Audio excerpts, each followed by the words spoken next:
Everybody, welcome to my channel. Today we have an amazing problem for you guys where it's called move zero. So it's a very good problem. So let's see what it's all about, right? So given an integer array nums, right, move all zeros to the end of it, right, while maintaining the relative order of the non-zero elements, right? So it says note that you must do it in place without making a copy of the array, right? So they're making it fun for us, right? So let's see what's up. In place. So okay. For the first example, right, we see that we're giving a regular plain array, right? And then now, after our algorithm, right, all the non-zeros at the beginning of the array and all the zero elements, right, are at the end of the array, right, which is exactly what they want, right? Move all the zeros towards the end, right, of the array. Okay, so that's what they're saying. So, and then it's in one element and we return zero, right? So how do we do that, man? How the heck do we put all the zeros at the end, right? So that's kind of what we need to do, right? And what the, thought process we're going to be talking about, right? So let's talk about different approaches. How can we do it, right? Let's just go off based on intuition, right? We're not going to be smart. We're not going to, just intuition right now and see what's up, right? How can we do it, right? So I'm thinking, just throwing ideas out there, right? Just maybe add it to a data structure and add all the numbers, right? Uh, all the numbers, right? All the non-zero elements, right? It's a kind of data structure and store them there. And then after that, create an output result and add all the numbers, right? But that's gonna be too much work anyway, and it's going to, not fit within constraint, right? And they want it to be in place, right? So we can use extra memory, guys, right? We can't make extra copy of the array, right? Can't do that, right? It has to be in place, right? So we need to do it using this array, guys, right? The array given to us, right? So we have to be a lot more clever than that, right? So they won't let us get away with that, right? So they make sure they put that constraint there to make it fun, right? So, um, I'm thinking. So we know that we need to iterate through the array, right? And we've done properly, and somehow we need to kind of so as we're iterating through the array, right, we need to find a way to either put all the zeros towards the end, right, or put all the non-zero elements towards the end, right? All non-zero elements towards the beginning, right? So that they could be on the first spots, right? We've done problems similar to this one, guys, right, where we have to somehow uh swap numbers, right? Put numbers towards the front of the array, right? And maintain the ordering, right? That they are in as well, right? See one comes before three, right? That's why when we put them, right, we see one comes before three, right? I'm saying, and then 12 is the last number, right? That's a non-zero element, right? That's why we see it at the end, not at the end, right? But we see it after one and three, right? So we need to make sure that the relative orders, right, stays intact, right? So we don't mess up with that, right? So the way that we can go about it, right? Since there's another problem that I did, I received very good feedback on that. So something's gonna pop up. Check it out.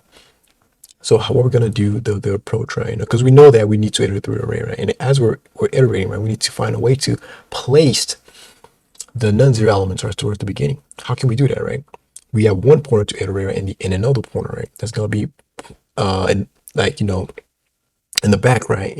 Pointing at particular spots, right? That we can point to, right? That we could place numbers at, right? So let's say we have one pointer J, right? That's gonna be the exploring pointer, right? And then one that stays back, right? That points at particular spots, right? So like I was saying, right, the example that I want to give to you guys, right, is this, right? So let's say we have this example. I told you guys we have an I pointer that's going to be staying back and pointing at particular spots that we could place non-zero elements at, right? And then the J pointer is going to help us in exploring the array, right? Iterating through the array, okay? Very similar to the problem that we've done, guys, right? So the same concept, essentially. Okay, so we check, is this number a non-zero, right? Nope. It's not non-zero, it's a zero actually, right? So we move this pointer forward, right, which is gonna help us in exploring, right? And then the I stays back, right? Because this is I signifies this is the next spot that we can place a non-zero element at, right? So it's gonna become useful, right? So we have I here, right? And then we check at J, right? J is this number that this iteration, right? Is it a non-zero? Yes, it is. Therefore, we're going to update that value there, right? We put that value here, right? Okay. And then after we do that, we check, we go into the next number to check, right? So let's quickly do that.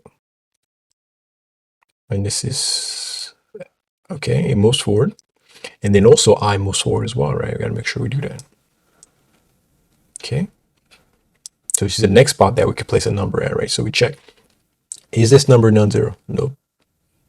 It's a 0. We go forward. We check, is this number a non-zero? Yes, it is. So we act accordingly, right?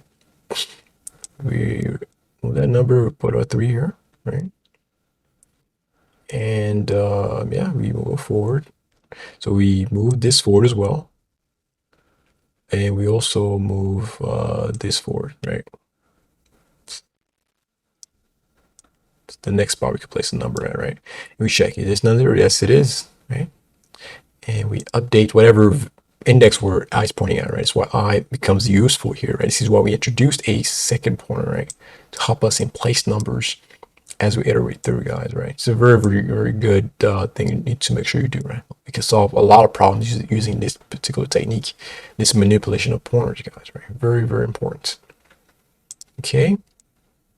Okay, we go on. All right, and then this, we exit, right?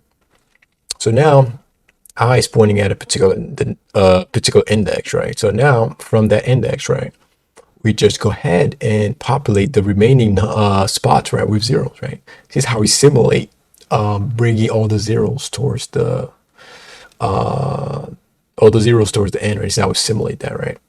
Instead of having to create another pointer, trying to be, clever, just the next few spots, right? They're gonna have to be zeros because there's still spots to be filled, right? The array is not full yet, right? So the remaining spots, because we ended up moving all the non-zero elements, right, towards the beginning, right? So the non-zero elements occupying the first few spots, right, and the remaining spots are going to be occupied by zeros, right? So this is how we go ahead and solve this problem, right? The code will be even simpler than the logic that we just talked about, guys, right? So we have a I and a j pointer, right? Keeping it very consistent with all the how we've done those kind of problems so far, guys, right? And we have this one, the exploration pointer, and then we have this, and then we're gonna have a check here, guys. So we do the check if the number that the current iteration, right, that J's at, right, is not equal to 0, right? Then we simply update the value, whatever index that I is pointing at. We update that value to be the value that J is pointing at, right? And then we increment that pointer finally for I, right? That's the only time we end up incrementing the I, right? Okay, and then after we do that, guys, right, we're gonna fill up the remaining spots with there's still more spots to be filled, right?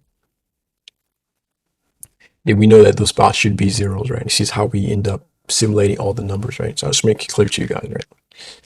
Okay, and then we make sure we add that is 0, right? Then we're in good shape. Right? I think everything looks fine. Let's see.